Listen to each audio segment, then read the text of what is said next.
My next guest is a motivational speaker, author, marketing guru and a Melbourne Cup whiz. I'm talking about Max Hitchins and he joins us. Welcome to you. Hello Susie, thanks for having me on your program. Pleasure. There couldn't be a Melbourne Cup that went by without having Max Hitchins on the show. You have memorised the first, second and third place getters of every Melbourne Cup. I'll ask the obvious question. Why? I would want to do. No, I've only done it for the last 100 years. Oh, how silly of me. It just seemed like a good idea.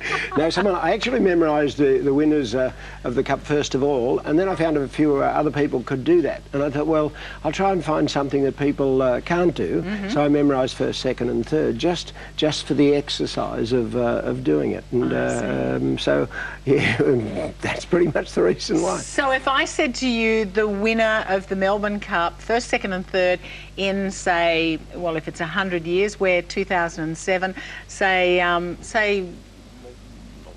what, 21, how's that? Yes, that's fine. A horse called King in Goda won in, Sister Olive won in 21, so King and Goda was 22.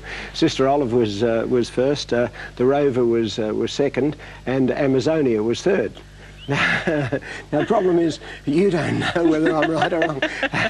I do have a sheet there if you want to check them and see if it's good, aren't you? See if it's right. I couldn't even come up with a year. 1921. Sister Olive. Yep. The Rover and Amazonia. Yes. Well done. Thank you very much. Now you also have interesting stories about each year too, don't you? Well, yeah, either about the year or about the era, and of course the 20s was the remember the Roaring Twenties as it was where everything was marvellous and wonderful. The Cup had been going since 1861, and it was really developing into an incredible event. And at the end of the 20s, of course, was the A, the Depression, and B, Phar Lap. So great stories wrapping around Phar Lap. Now, tell me about the jockey that rode two horses in the one race, is that right? Yeah, well, Teddy Preston it was in 1939. He rode a horse called Revette to win the Cup, but there was a horse in the race who lost its jockey part of the way, and this horse was actually leading as they came around the turn. The horse was running in front. It was leading, and that's very, very dangerous. It could have fallen, could have taken the whole field down, could have. So Teddy Preston rode up alongside Ortel Star, and all the way down the straight he's saying, "Steady Star, steady Star." He's riding his own horse, but he's actually riding this one and keeping it pocketed on the rail. So unbelievable. Bit of an amazing story. Yeah, and the jockey who weighed in unconscious. 1907, a horse called Apologue. Jockey was Billy Evans, and as you know, jockeys have to fast often to make the weight, and he'd fasted and fasted and fasted, and as he was coming to weigh in, as they have to do, he collapsed. He just so they picked him up, took him out to the jockey's room, laid him down in the jockey's room, serious, and 15 minutes went by, he hadn't come to. So they actually picked him up, brought him out, put him on the scales, and put his whip and everything on top of him, weighed him in. Of course, the punters were happy; they got their money. Then they picked him up, took him back out to the jockey's room. Didn't come to for an hour.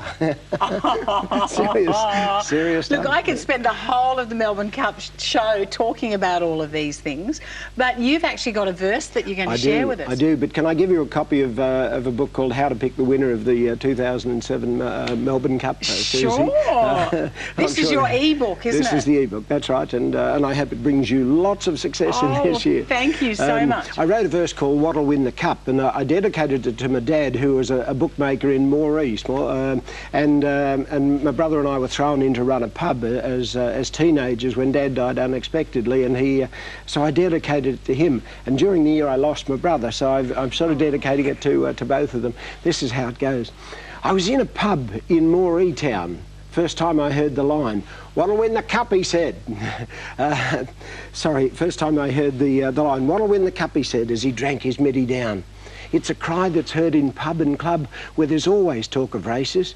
It's even heard in church and school and highfalutin places. "What'll win the Cup," he said as he downed another beer. "Suppose you think the favourite will. No one thinks that round here."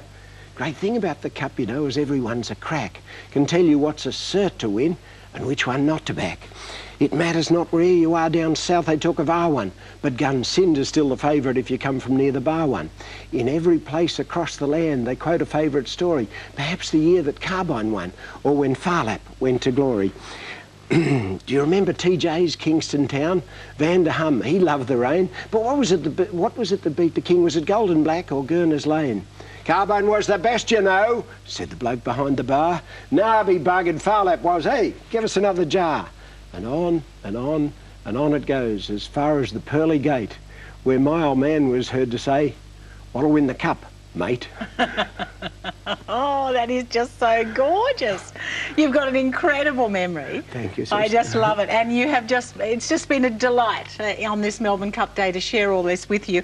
Now, this is available if people want it. We'll give details on our website as well. Thank Max, you. thank you. And thanks for being on the program, Suze. I loved it. Anytime. Invite me back anytime. Thanks, Max. And if you'd like to get your copy of Max's e-book or learn how you can be a cup winner, just log on to our website, wintv.com.au/Susie, and be sure to tell us if you win. More after this.